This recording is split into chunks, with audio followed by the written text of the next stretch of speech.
on Always On, we are on fire. We've got the lowdown on the new iPhone.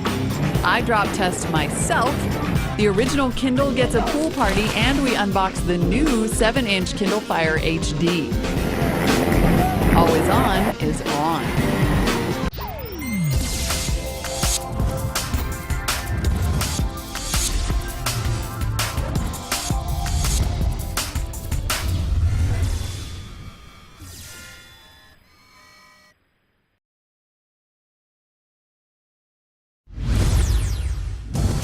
Welcome to Always On. I'm Molly Wood, and this is the show where we take a look at the tech that's part of your life and your future. I'm sure you know by now that I recently jumped out of a helicopter, and I finally get to show you that footage in this episode. But before that, I think that new Apple news trumps skydiving, at least for us gadget geeks.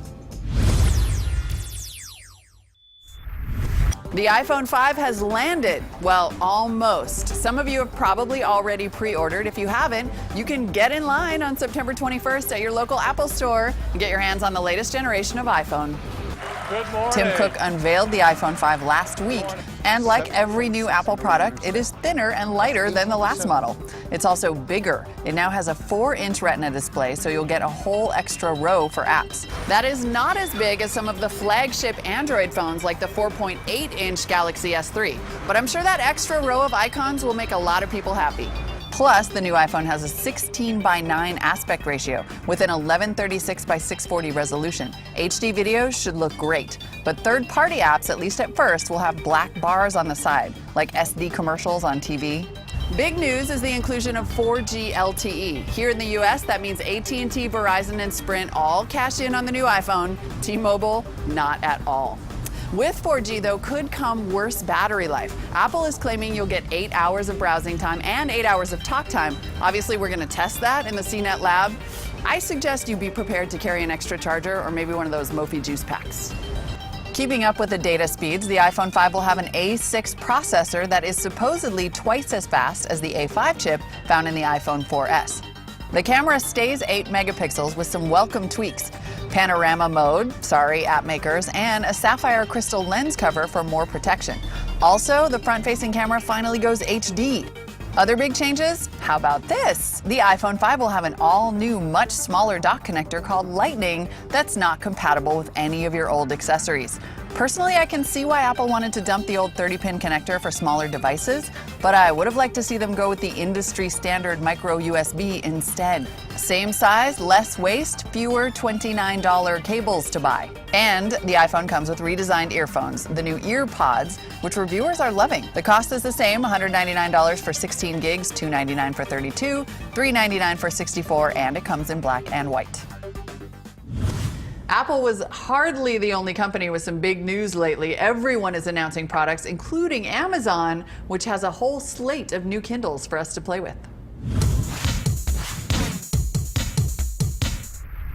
Now, a couple weeks ago, Jeff Bezos took the stage at a big Amazon event and announced a fleet of new Kindles. We are going to unbox the Kindle Fire HD 7-inch in just a minute, but first, here's a rundown of all the new models. In the e-ink family, the Kindle Paperwhite is the new star. It has built-in light technology, which Bezos says lights up the screen so you don't need an external light. But apparently it's not as bright or hard on your eyes as an LCD. Other big changes, there are 0 buttons on this Kindle. It's all touchscreen, and Amazon says it will have 8 weeks of battery life, even with the light on. I'll believe that when I see it. I ordered the Wi-Fi only model, which costs $119, and it's shipping on October 1st. The 3G version costs $179, and then the original Kindle, which I'm going to torture test in just a little while here, goes from $79 to $69 with ads. Now on to the Kindle Fire. There's a new updated version of the original Kindle Fire that's 40% faster with longer battery life. That price goes from $199 to $159. And there's more. Amazon also announced Kindle Fire HD models. So the 7-inch goes to HD, and there's also a brand new 8.9-inch Kindle Fire HD, which comes out in November. The big Kindle Fire comes with just Wi-Fi or, and this is exciting, 4G LTE. Both models have 1920 by 1200 resolution displays and 1080p screens. Wi-Fi only will go for $299, and the 4G LTE model will cost $499 with a yearly subscription fee. We'll have more on all those Kindle models when we get them in-house, and for now, we're going to unbox the Kindle Fire HD 7-inch model. Now, this is our review unit, so it's already been opened, has some of Eric Franklin's information on it, but hopefully you'll get an idea of how it works. This is already kind of a confusing little box. Is this tape right here? Oh, I'm not smart enough for the Kindle box. There we go. Okay.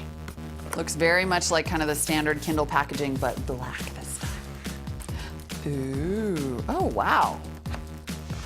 Okay, now this is a 7-inch display, but it's way bigger than the, okay, well first, charging. This is sort of new with the Kindle line. I've noticed they're no longer coming with the power bricks, just the cable. You can actually buy the wall wart separately, but it costs $10, which I think is kind of a bummer. Because if you're bringing one of these, you're not bringing a laptop. I don't like this trend. Anyway, this is a substantially different looking Kindle from the original. It's much more landscape oriented for one thing, and then look at it compared to this guy. They're both 7-inch tablets, but this is just like a big square brick, and this thing is totally different. It's pretty sleek, although it's a little bit fat, and that makes it kind of hard to hold. Now for comparison, I have the Nexus 7 here. This you can pretty easily palm. This one feels more like you have to have like a big old Michael Jordan hand.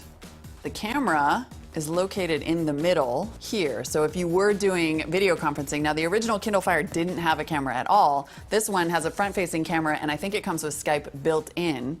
So that's kind of a noticeable feature right off the bat. It's a very, very big 7-inch tablet. I'm kind of curious to see how that's going to play, because for me, the size and portability are kind of the key there. I don't know, though, this thing. All right, let's do some specs. It weighs just under a pound at 13.9 ounces. The HD LCD display has a 1280 by 800 resolution, and it's capable of 720p HD viewing. The surface is Corning's Gorilla Glass, so it might take me a little bit longer to crack that screen than it took to break the Nexus 7. Just saying. Amazon made a big deal out of their Dolby Audio dual driver stereo speakers, and let me say, they sound pretty good. You're missing out. That is loud. That was his moment. No, tell me the truth. What really happened? There's also a dual-band dual antenna for better Wi-Fi performance. And speaking of performance, it has a dual-core 1.2 gigahertz processor. That should be okay for gaming. Right here is a front-facing camera, and they preloaded the Kindle Fire with Skype for your video conferencing needs. The original Fire, no camera. There's micro HDMI and micro USB ports. You do get the USB 2.0 cable in the box, but the power adapter is an extra $9.99. Like the original version, the operating system is a modified version of Android. Now, all the Kindle Fires will come with ads on the lock screen, which is probably how they keep that price down. You can get rid of the ads, but you'll have to pay an extra $15. The 16 gig model is $199, and the 32 gig version goes for $249. Now, the 7-inch size has actually been a winner for Amazon. The biggest thing for me about this tablet is that it's such a wide 7-inch tablet, it's really hard to hold. I got a little bit of a hand cramp. I will say, though, I do think this is a good size, but I'll be interested to see what people think of the new bigger Kindle Fire HD. For Eric Franklin's full review of this guy right here, head on over to cnet.co/KindleFire7HD. Now, no more teasing. Here's our mid-air road test of the HTC One X versus the iPhone. Jeff Cannata is back to help me try to debunk the HTC One X skydiving commercial.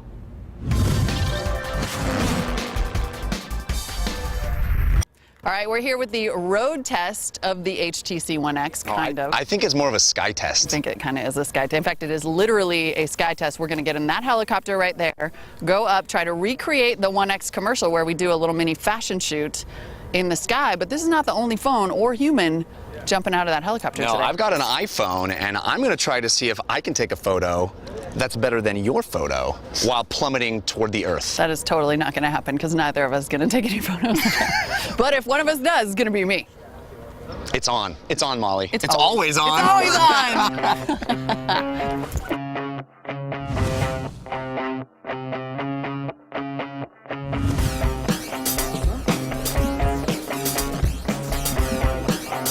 You nervous? Not yet. Not yet.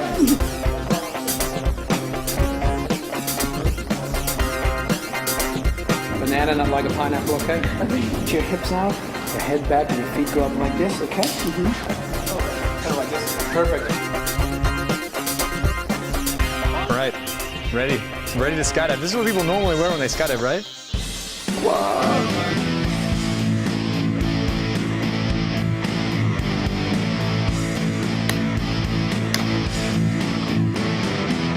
I've been practicing my camera quick draw. I'm ready to go. We do have some key differences, actually. For one thing, there's a case on this phone and a wrist strap, because my worst fear is Dropping it. I don't want to kill a bunny in a field dropping this phone. That's not cool. Yeah. So I have like a, what is it? Mine is a ballistic, and I think your case is too. Oh, right. On the off chance that we do drop them, but you can see like Supplemented by tape. taped. And I was making fun of the commercial because the guy didn't have a helmet on, but neither do I. So. Yeah, he had gloves, right? We're not doing gloves. We're not doing, because you can't operate a phone with gloves on. No. I have a GoPro right here. It's going to be a lot of footage up my nose. Perfect angle. Looking forward to that. Yeah. I hear the always-on crew are taking side bets on who's going to get the better picture. Those bastards. Yeah. It's going to be me. Don't bet against me. I'm your boss.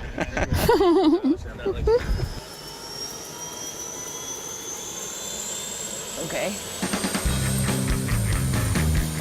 I'll see you on the ground. Oh my God, this is awesome. Does it seem like a lot of weight from here?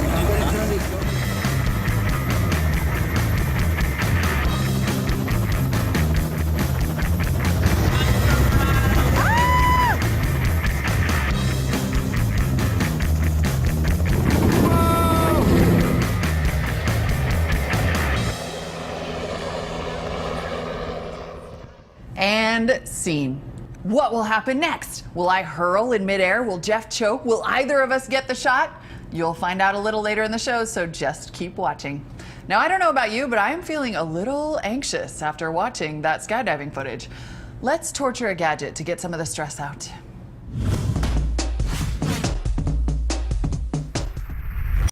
So we're gearing up to test the $79 Kindle. Now, if this survives the early rounds, we are going to take it to its native environment, the pool. And I have to say, this one's going to be hard for me because I'm a Kindle fan and it has my name on it.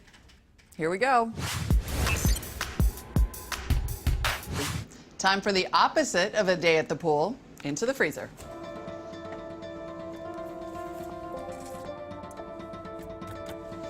Two hours. Now we wait. Let's rescue our Kindle.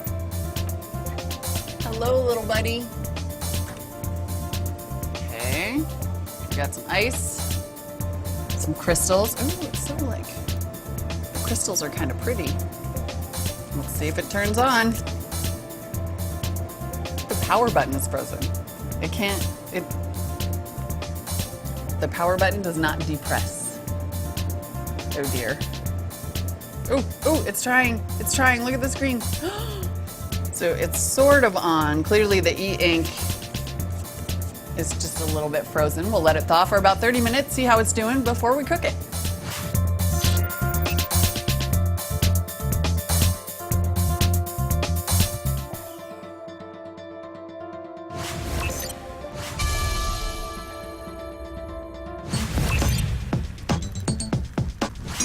The Kindle actually recovered very quickly from the cold test, not a problem. Let's see how it does in the terrarium of death. All right. It's 140 degrees in there now. We'll leave it in for about an hour, and I do expect it to get a little hotter in there. Putting it on a towel so the plastic doesn't melt. I want this to live because I want to go to the pool with it. Last heat lamp. See you in an hour. The Kindle has had its day at the beach. Let's see how it's doing. I don't see any melting, so that's a good sign. Ooh, it is nice and warm in there, though. Okay. It's not actually too hot to touch like some of our phones, probably because it's not metal. Well, the metal parts are, but the plastic seems fine. Let's try to turn it on. No problem. Even easier than the cold. Kindle survives the heat test. Ow. It's kind of hot though.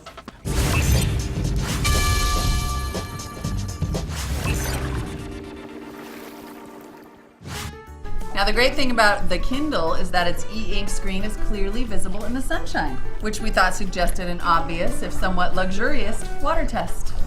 I'm just reading, floating, having my drink, maybe a bee comes. Ah, beat it, bee! No! Kindle!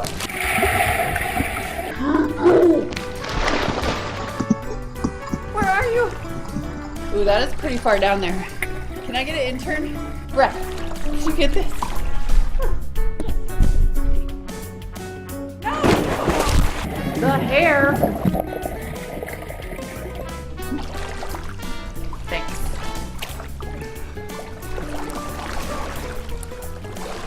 All right, well, the screen is still on. Let's see if we can actually make it do anything. Uh-oh. So no page turn buttons work. We'll go home, no menu. Man, it looks like even the Kindle is susceptible to water.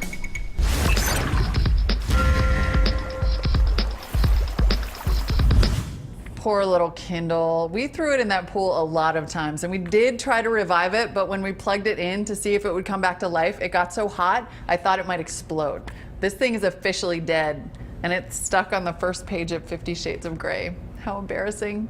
Now I know what you're thinking. Molly, you didn't even do the drop test. I know, but that seemed like overkill after all we did to it. Oh well. Okay. Oh, actually, this screen is pretty tough, other than swimming, which it doesn't like. Now, I know that Amazon did just announce a whole new line of Kindles. I can't wait to get my hands on that Paperwhite, test it out, see if we can turn it into a paperweight. Get it? Okay, back to skydiving. My turn, straight out of the chopper.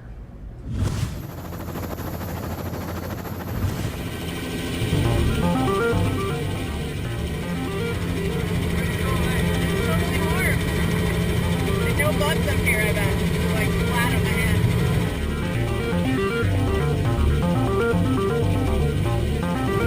Hey, Molly. Yeah?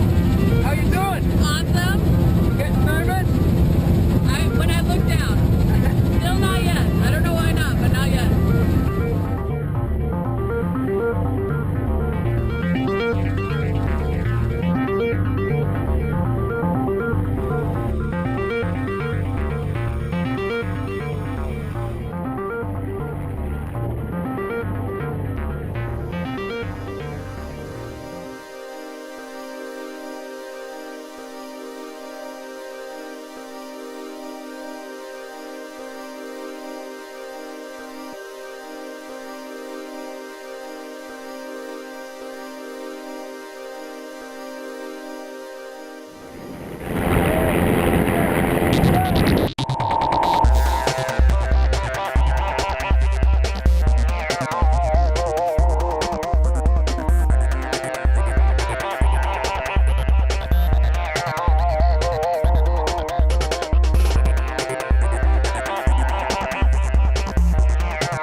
I'm awesome. Welcome oh to my Skydive God. Surf City. How are you feeling here? I feel unbelievable. I think I might throw up a little. I think I got some. I can't look right now. I feel a little nauseous. Is that normal? You want to let me keep it uploaded? Wait, I'm gonna breathe for a second. Totally got shot? one. Yeah. Look at that. Got it. Uploading? It's totally uploading. I got 2 shots of that guy. Yeah, upload them all. I'm gonna tweet this one. Dude, I just tweeted from midair. Now I get to look at the scenery, right? I think it's already uploaded to Facebook even. Nothing rocked it. That was amazing. That was pretty cool. I didn't pee or throw up, so I'm pretty happy. Out of a helicopter. Wow, out of a helicopter. Oh my God, that was unbelievable. Right. Nice work there.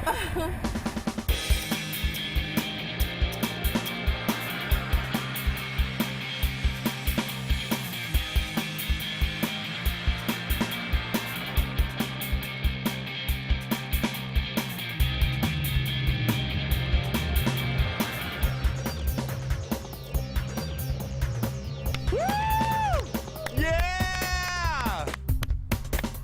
Stick to landing! How was it? Oh my God.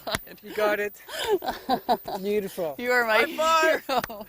How do you That was feel? unbelievable. Yeah?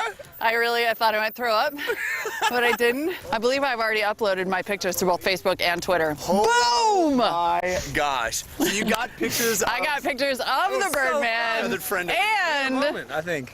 it totally uploaded. That was unbelievable. Wow. I called it. I'm totally like, I did it. I need to sit down. Oh my God, that was unbelievable. That was amazing. That was crazy. Wow, I felt like I was falling for like an hour. Nice work. You nailed it. It's so perfect. That was awesome. Thank you. That was awesome, dude. You're next. I'm ready. Special thanks to the GoPro Bomb Squad, which is the name of their full-time stunt team. Yep, GoPro has a full-time stunt team. And actually, the Bomb Squad was the same guys who put on the Google glasses and did the big jump at Google I/O. Nerdgasm! All right, that is quite enough adrenaline for right now, so I'm going to show you Jeff's jump a little later in the show. Spoiler alert, my banana pose is way better than his. Now it's time for a break. When we come back, Jeff jumps out of a helicopter and we compare our skydiving photos. Which photos and photographer will reign supreme? You'll find out right after this.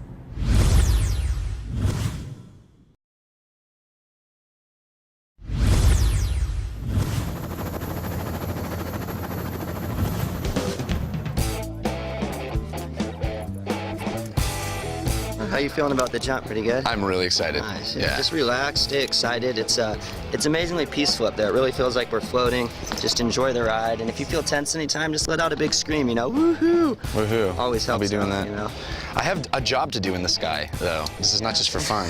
Do I look awesome? All right, good luck, buddy. I know you can do it. I'll see you on the flip side. We'll see you on the ground. Push the button, slide the thing, and then take the picture.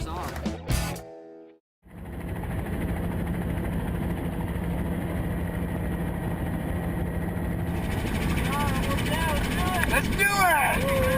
Oh, thank you, bud. Thank you. All right. Oh my God! Oh my God! Yeah.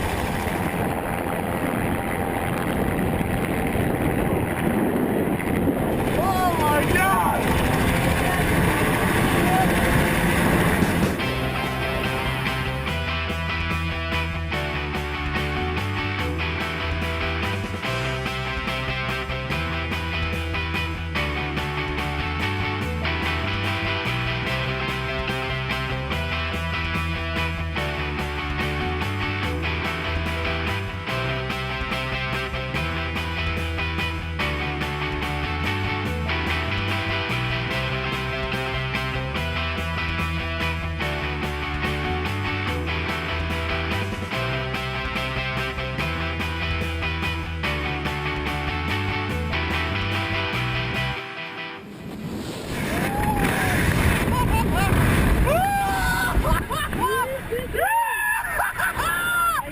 Oh my God! Holy Christ! Okay.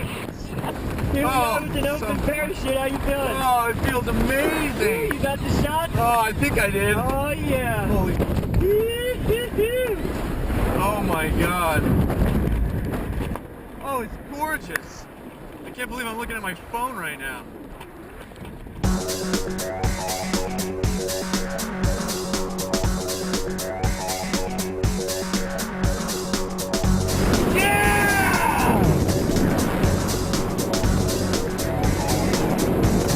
Stand up. That was awesome. Nice. Epic. That was so fun. Epic. Oh my All small. God. It was so good. That was a blast. Thanks, guys. I think I got a couple of good shots, and I uploaded to Instagram. You did? Yes, and I was Shut getting up! notifications like likes all the way down. No way. Yeah. Oh my God. Oh, I knew you would find a way to defeat me. I mean, the commercial is actually proven to be true, I know. I wasn't expecting that at all. but both phones did it. Yeah, both phones pretty much killed it in the air and had service. Yeah. Who Excellent knew? service. What do you have? Verizon? AT&T? AT&T. I have AT&T also. I gotta give them a solid. Like, they have service at 5,000 All you have to do feet. to get a good signal is leap out of 10,000 feet. That's true. That's all it takes. Yeah. Pretty simple. They pulled the parachute at like 5,000 feet, so we were about there for. Oh! Oh man. So Instagram upload like 10 different photos. I can't even call this one actually. I know. I think it's a tie. Draw? It's a tie of awesome. Yes, it is. Awesome. Both jumpers performed well in the air and both phones got the shots. In this road test, or rather sky test, the iPhone came out on top by a hair, but everybody landed a winner.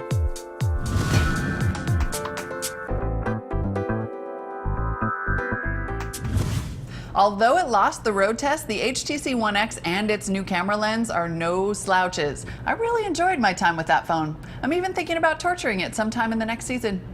Now, I think the real road test was actually that skydiving commercial. Who would have thought the whole thing was possible without 50 jumps and a huge budget? Here at Always On, we give you reality every time.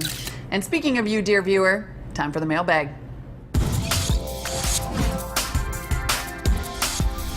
Let's all read some emails together. This first one comes from far, far away. Dear Molly, Always On is now my favorite tech show since the CNET Tech Review is not on air anymore. Just in case you want to know why all those unboxing fans want to see everything from the very beginning, it's because sometimes people need to know what is really going on in that box. In my country, you cannot believe websites' description of tech. Sometimes they say that there are accessories with product, and after buying it, you realize that you were fooled. So just do it and don't think much about it. You are just making a good thing for some people in the world. Can't wait to see all that cool stuff form the second season of Always On. Keep doing that. You are great. Hope they won't ever make you go from CNET until you really want to retire. And one more thing, copyright. I am watching your show from Ukraine and love it. You should ask people about where they are from just to experience how giant impact on world this show has. I suppose your audience is much broader than just America. You can find someone on the very opposite side of planet and give him/her something nice just for being awesome. What about that? P.S. I am neither fat nor a liar, smiley face. And in case you don't know where Ukraine is, Dima. And then Dima sent a picture of where Ukraine is on a map. And geez, Dima, I know where Ukraine is, roughly, generally speaking. It's actually a lot bigger than I thought it was going to be.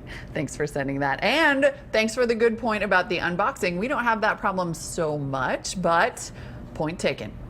Moving right along, this crazy story from Craig. I have seen you do drop tests and leaving your laptop on top of a car. Well, I have a suggestion.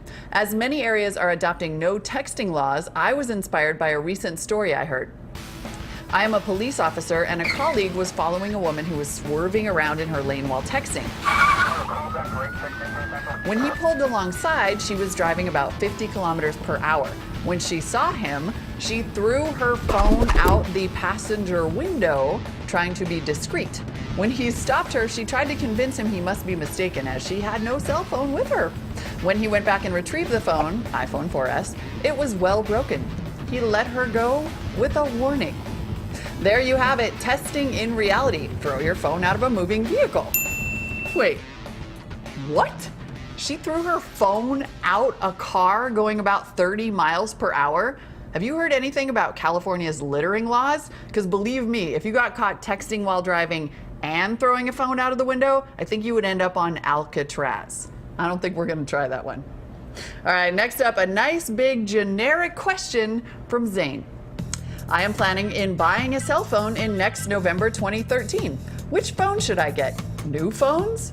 Zane, sent from my iPod. I'm hoping that you mean November 2012. Otherwise, I really have no idea since a new phone comes out about every 3 days. Since you sent that email from your iPod, I'll take a flyer and suggest that you'd probably be happy with an iPhone. Although I will say the new Nokia Lumia 920 looks pretty cool. Happy shopping. And thanks for all the awesome feedback, everyone. Please keep it coming. I would love some more video mail. alwayson@cnet.com is our email address. You can also find us on Facebook, Twitter, and Google+. That's it for this week on Always On. Next week, we unbox the new iPhone, we hope. Jeff Kanata is back with a torture test of the Nokia Lumia 900, and Sharon Vaknin breaks out the drill and the jigsaw for a pretty great do-it-yourself. Plus, I check out a potential game changer of a product called the Leap. See you next week on Always On. How was the moment of stepping out onto the strut? Awful. Really? Actually, it's okay because he pulls your head back, you know? And so I just was like, okay, I'm just looking at the sky, I'm just looking at the sky. But then when he pushed us out, I was like, bad words. I said some bad words, yeah. Because the whole ground just goes like, and then when he pulled that parachute, I was like, I'm gonna puke. I even got to steer the parachute. Wow. Yeah. Also, I have thistles in my butt. Like a lot of them. Ow! Now I have a thistle in my finger.